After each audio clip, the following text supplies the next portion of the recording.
Less is more. When you're riding, less is more. Welcome to the Come Ride With Me podcast. I am your host, Anna Fox, and I guide inquiring equestrians through the muck and mire of the horse world to discover enlightenment in their equine partnership. Here, we focus on fostering a harmonious relationship between rider and horse. Embrace the power of being present to nurture emotionally stable equine partners while you become an astute equestrian who rides with feel. Simplifying the complexities of the riding world, we focus on less is more and take a transformative journey where we vanquish time-worn traditions and pave the way for a new era of horsemanship. I will guide you through this journey and lead you to resources on topics like horse ethology and rider psychophysical training to master the complex physical and mental challenges you and your equine partner will encounter. It's not my goal to train your horse. You can do that, but learning to be a responsible partner is paramount. So what are you waiting for? Come ride with me. Hey there, horse fans. Anna Fox with Equus Enlightened, and I am here today again with Ebo, and we're going to talk more about that relaxation, energy, and balance thing, and how we get those three things, and then how we put them all together. And when I talk about relaxation, energy, and balance, I mean for the horse and the human, mentally and physically, right? So we want our horses to be relaxed in their physical bodies, but they also have to be relaxed in their mental bodies, right? Like they have to have the things that are going to allow them to regulate their nervous system. And then we want them to have a little bit of energy, right? Because that makes our job easier. And then we want them to be balanced physically, yes, so they're not falling down and they're able to carry themselves, but also balanced mentally so that they're not wishy-washy, nervous, they don't, that balance in their nervous system, so that both parts of it are working well, and we can get them a little charged up, maybe with some energy, and then we can bring them back down into relaxation. We can have all three things, relaxation, energy, and balance, in the physical and mental realms with our horses, and we need to be able to do the same thing. So when you're riding, being relaxed is one of the hardest things to do. Actually being able to relax, but have your core and sort of your inner muscles energized so that you're holding yourself, you're in self-carriage, and then having your own energy, right? If you're very low energy and you're just, then that is going to come across physically as well. So you have to be able to have that energy in your mind, but then not be too energized.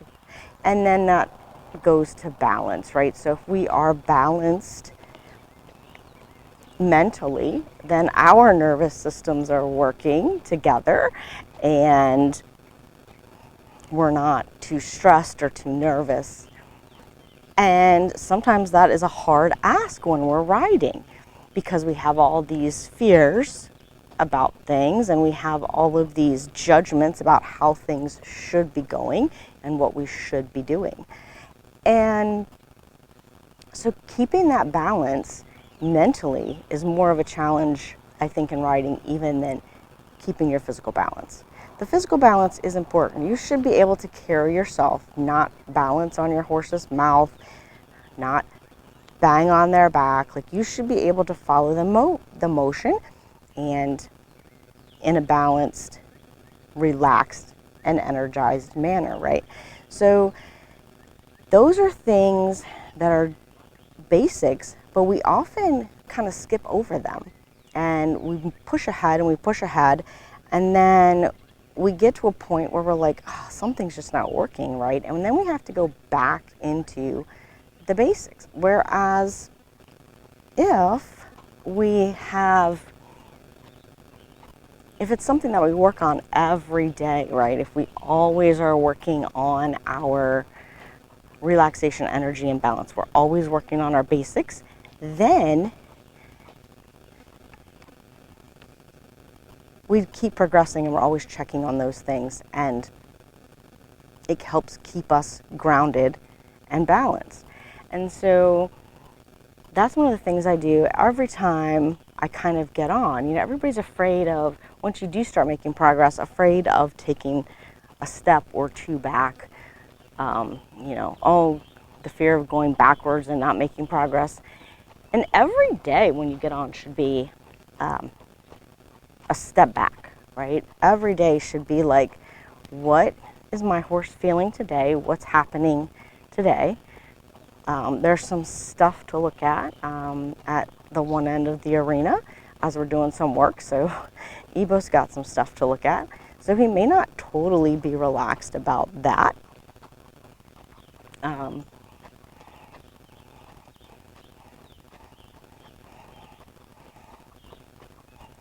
But one of the things that I often do is get on, walk around just like this on a loose rein, see what my horse is feeling. And I notice, you know, he's looking down here at the other end of the arena where there's things to look at. And, but he takes a breath, so that's a good thing. And of course, I moved some cavalettis over here too along the fence line, so that's always something to look at. But he's pretty relaxed. He's not really getting nervous about it or too charged up about it. I would say he's a little bit low energy right now. And Ebo, I'm fairly confident that his nervous system functions well because he's got freedom, forage, and friends. And, you know, he's able to live like a horse. So I don't have that concern with him, but on some other horses that I might work with, I might, because they may not have that same luxury. And I shouldn't say it's a luxury. It shouldn't be a luxury for our horses, but in the mainstream way of thought of keeping horses, it is indeed a luxury, because I don't know when we got away from keeping horses as naturally as possible, but at some point we did. And so now it's harder sometimes, you know. Horses are not always regulated in their nervous systems because of the way they're managed and the way they live. So one of the things I noticed right away with Ebo just walking, and this is typical for him, is that he wants to push his right shoulder out a little bit. That's a balance issue. So I'm not going to get too worked up about it, but I'm going to ask him to correct it, right? Even though I'm walking out around on a loose rein, that is something that is going to get exacerbated as we go faster, as we pick up the reins or whatever, right? So let me correct it now.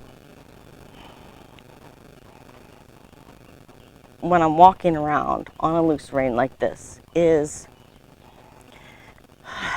can I stop? Yeah. With little to no rein, I can. He's responsive to that. How's he feel about going forward? Oh. I was a little lethargic there, right? So I can just say, come on. And again, he's going to think about popping that shoulder out towards the barn. That's cool. Let's stop again. And you know, this seems like a very simple transition, but this basic go transition is something that you're going to use a whole lot when you're riding time. So why not make sure that it's there before you even get started, right? So now, while I'm walking, what happens if I increase my energy? Will he go? And if you're not really confident about being on a loose rein, you can have a shorter rein. Or if you're not confident about going trotting on a long rein, then you don't have to trot. All you have to do is say, could you? Oh, good boy. And then I just ask him to go walking right away. The harder I have to work right now to get him to go, the harder I'm going to have to work as I get into my exercises, right? So I don't want to do that. Now, the other thing is he's relaxed, got him a bit energized. I could get him more energized, but a lot of people aren't comfortable with that. So you need to feel that out. You need to feel, where are you comfortable with your horse's energy? And another thing is that as you ask the horse to go forward, what do you feel? Do you feel like they just get bigger?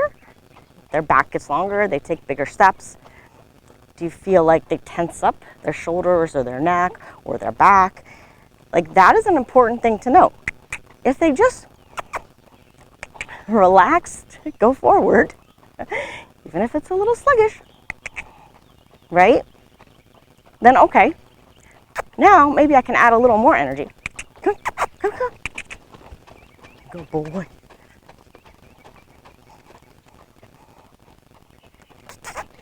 Yeah.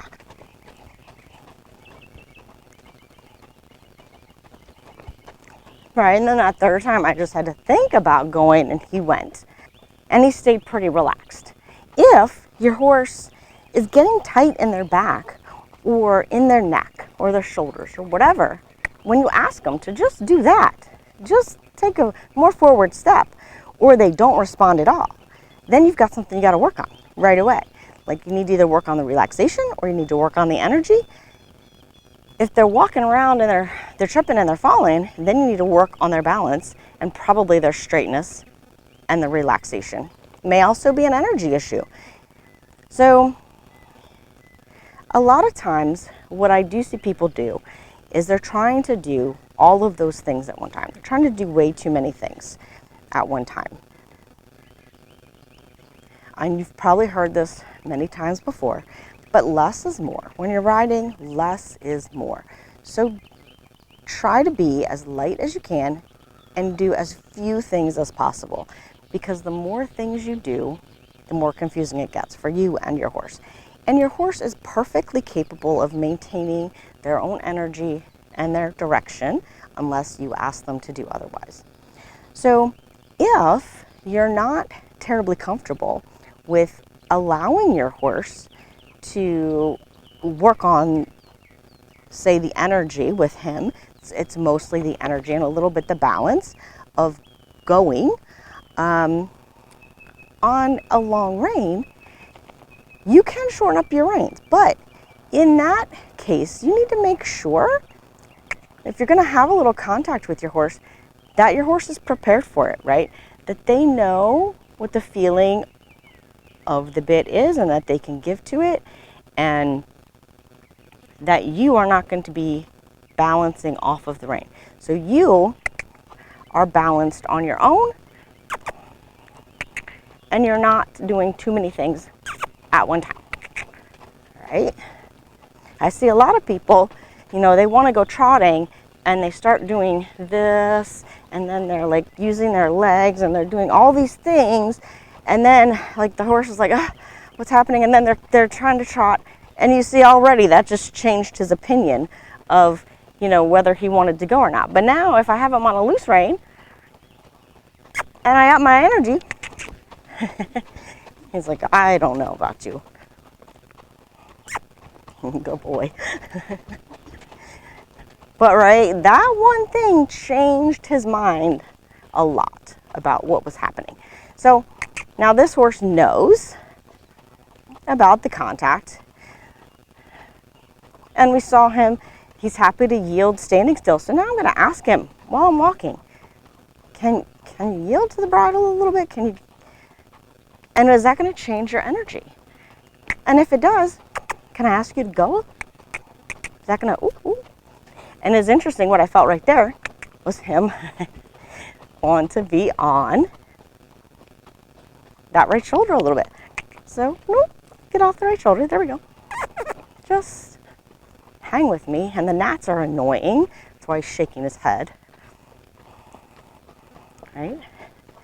But so he is, good boy, relaxed and balanced, and he is able to go trotting. I do not need to hang on his mouth, even with a short rein. And then we can relax and come right back to a walk. That is what I want to be able to do. And I do this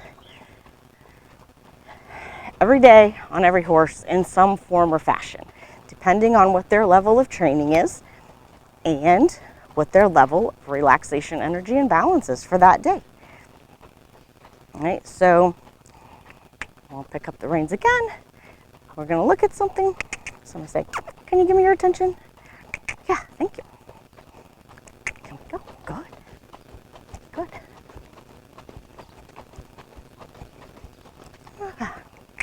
Good job. Now, so I don't need to do a whole bunch of things. I just want to work on one thing.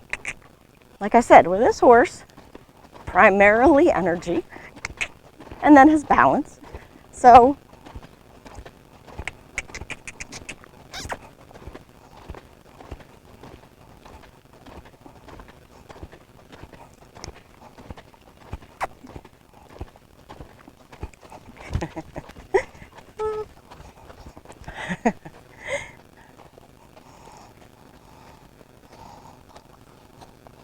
and he lost his balance a little bit there. He came in on the inside shoulder, on that right shoulder, and that actually caused him to trot. And I was a little not prepared for it because I was thinking he would keep going, and he didn't. It's just like that.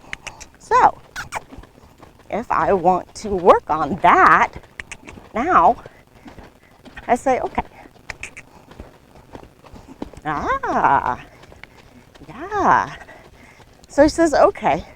So I have a little balance and relaxation, which is causing me issue in my canter, which is causing me a little bit of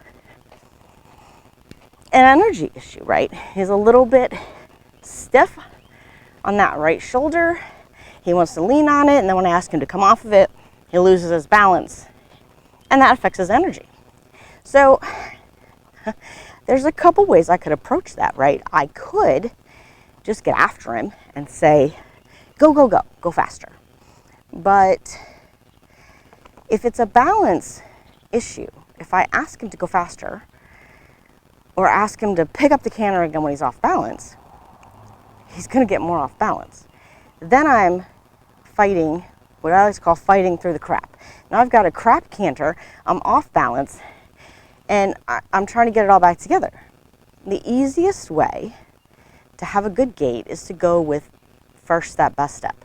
So if I just ask him to come back to the trot, or I get my trot back together, if he's broken on me, I can get that back together, and then I can say, okay, let's fix this trot and see if we can fix this balance and relaxation issue, and then go back to the canter. And you notice I'm not going to drill that, right? I'm going to change direction. Maybe if I get him loosened up, he will go and go better in the other direction. So I'm going to go back to the beginning. I'm going to go take my steps back and say, ooh, can you go? Oh, I can, but I want to go with my right shoulder out. Ooh, so, whoop, whoop, whoop. Come. Yeah.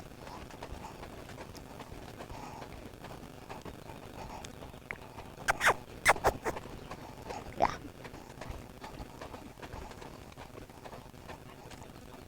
Okay. So I had some energy better there with a long rein. Now I'm going to say, what happens if I shorten up my rein? And so he gets a little bit lazier, a little less energy when he feels me shorten the rein. And he got crooked right away. So now he's gotten straight and his energy is better.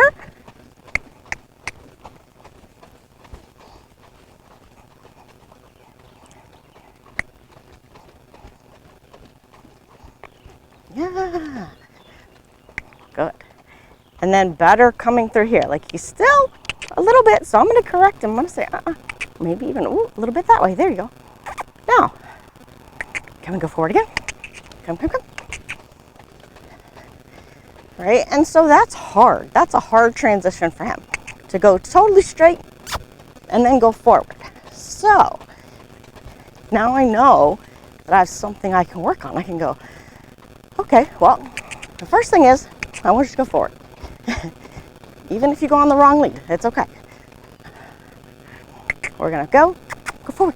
Come.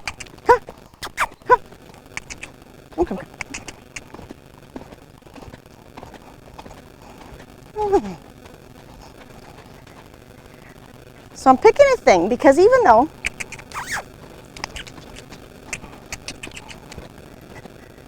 he's a little off balance in this direction, it doesn't cause them as much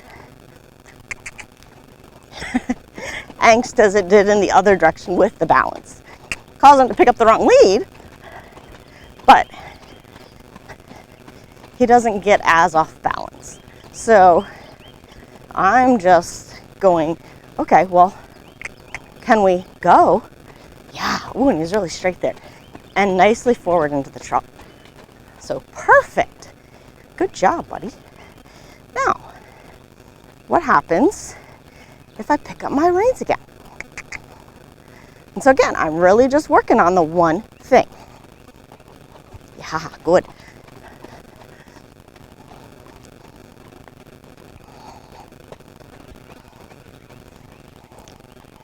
And just by doing, I'm going to correct him a little bit here too, just to remind him about the right, but just by doing that, those few times he remembered, oh, I need to stay straight. So now let's see. We go left lead canter. He's straighter into the transition, but he still falls back into the trot as he comes into the straightaway. So now we know, again, we've got something we can work on with the straightness and the balance, and then hopefully improving his energy. And normally I would work that a bit to the left side, get him a little bit more supple, and then we'd go back to the right and try it again there. But I didn't have my phone charged enough, so we don't have enough video of that for today, but I will go back and redo that for you. The key is that you want to keep it to one thing and really get those individual things working really well before you get into the heart of your work. This was a quick 20 minutes, and I did a lot of talking. So these are things that you can move through fairly quickly and then do a few minutes of more advanced work if your horse is doing that, or whatever you're working on. But if you make sure that these things are really solid in the beginning, then you will have much more success with those few things. And you might even notice that with the exercises you want to work on, oh, I feel like I'm losing a shoulder here, or I feel like they're stiff in the hind leg here. And then you can go back and work on those things either in that session, or you can wait until another session and start off trying to create the balance, energy, and relaxation with what you noticed was going wrong last time in your more advanced exercises. I hope this helps, and until next time, happy riding. Thank you for listening to another episode of Come Ride With Me. My vision is to inspire riders to embrace the beauty of simplicity and mindfulness in the saddle. I appreciate your joining me on this journey to harmony and understanding with your equine partner. Oh, before you go, please remember to rate, review, and share this pod so others can find it. If you'd like to learn more about what I do at Equus Enlightened, you can find me at equisenlightened.net or on patreon.com/equisenlightened. You can also find me on social media as Equus Enlightened. I will put all the links in the show notes. And until next time, happy riding!